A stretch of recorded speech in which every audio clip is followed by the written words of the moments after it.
What are some tips that you may have from all your years of working for any veteran who may feel as though that they're stuck in the process? Like what could you say to them? Well, give us a call. We can worry about it for you.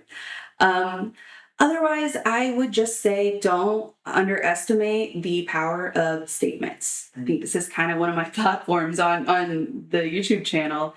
Hey everybody, Nate here, Hill and Ponton's video guy. Today I'm joined with attorney Rachel Cheek to talk about VA benefits just kind of in general. And before we do, make sure you hit that thumbs up button below and subscribe. We want to make sure we reach as many people as possible with all this information about VA benefits. Instead of me monologuing, which is not why you click this video, let's go ahead and jump into the conversation with attorney Rachel Cheek. How you doing, Rachel? Pretty good, how are you, Nate? I'm doing okay. So, when it comes to VA benefits, how long have you been practicing VA benefits law? I am in my 8th year of practicing benefits law. I started the very beginning of 2018. I started with Hill and Ponton. Okay, and were you practicing any other type of law before that? I did practice divorce and family law for about a year and a half before that. It was not suited to my personality. Even though I'm a lawyer, I do like arguing. I like doing it in writing, and I like doing it when I feel like I can really have a case against the opponent. Yeah. You know, when it's family fighting, it doesn't feel very good. I just don't have the personality for that. So then what drew you to VA benefits law specifically? Sounds corny, but I really did jump at the chance to get to help people and actually feel like I'm helping, to use my law degree in a way that I can do something that not everyone can do, and I can use that in a constructive way. I really like the chance to get to meet the veterans over the phone usually, but I like the chance to get to hear people's stories. I really like the chance to set the record straight. A lot of times, you know, in VA law, the VA is either making assumptions or they've got something wrong. And the process is so overwhelming and it can seem so daunting if you're just handling it by yourself. So I love to get to be able to talk to a veteran. They tell me their concerns, they tell me their problems, and I'm able to say, okay, here's what we're going to do. Like, here's the answer.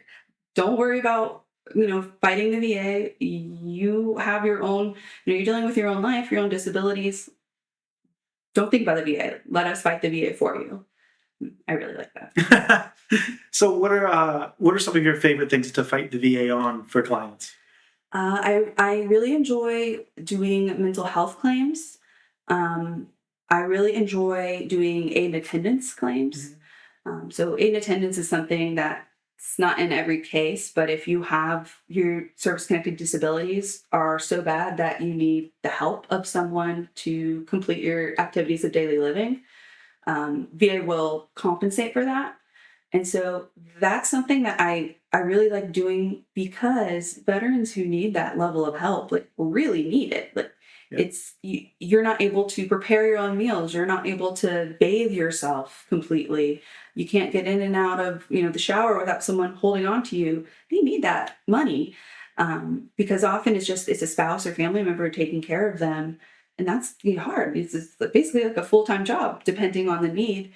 So I really like to be able to talk to someone and be like, you're not getting paid enough. Like, you need to get paid more. We're going to do it. I think the thing I like most about VA law at this point is nerdy, but it's kind of like a jigsaw puzzle. It's like you have all the pieces. They're not together, but you'll be able to fit all the pieces together. Yeah. And so kind of a VA case, you think about it like you're putting the pieces together. You get the information, from the veteran, you fill out the edges, you get the medical information, you develop information if you need. I really like it. It's nice to know that there's like a solution. The solution that we want is a grant of benefits, and it's just kind of working out how are we going to get there.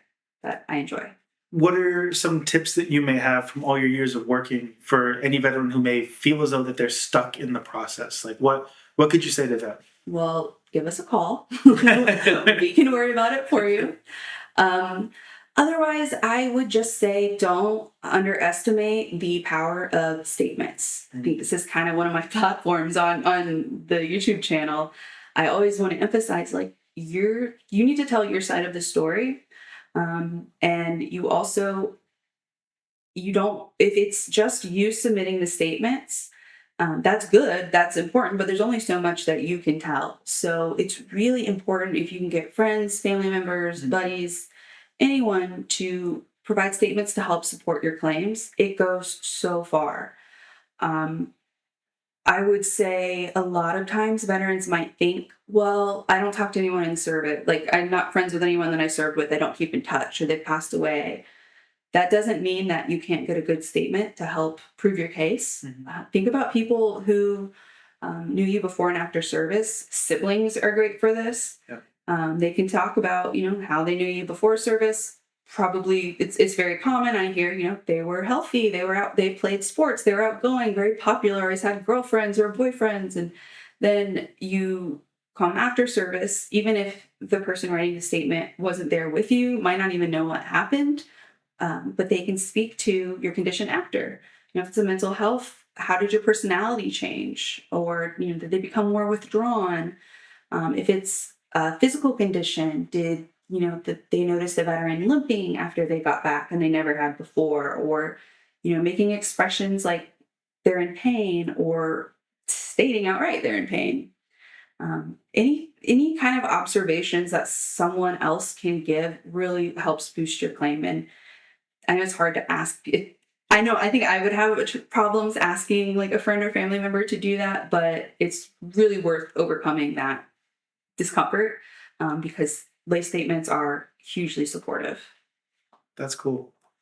Is there anything else that you think people should know?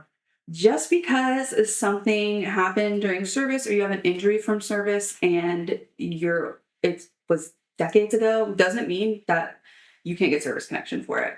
Again, the lay statements will go very far.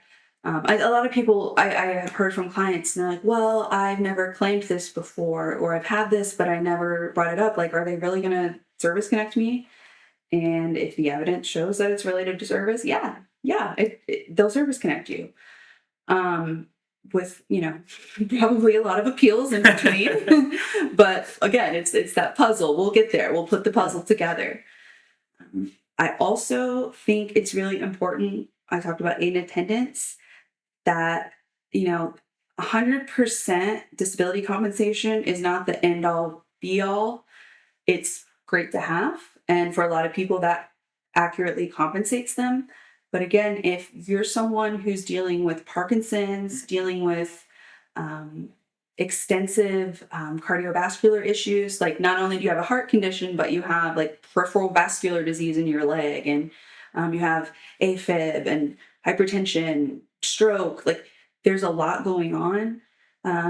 Cases like where veterans have MS, multiple sclerosis, anything progressive like that, or anything that, really, it's impacting every aspect of you. It's your ability to walk, your ability to take care of yourself, that kind of thing. 100% does not, the 100% compensation does not cut it. NVA has special monthly compensation, specifically for cases like that, where the disability is above and beyond.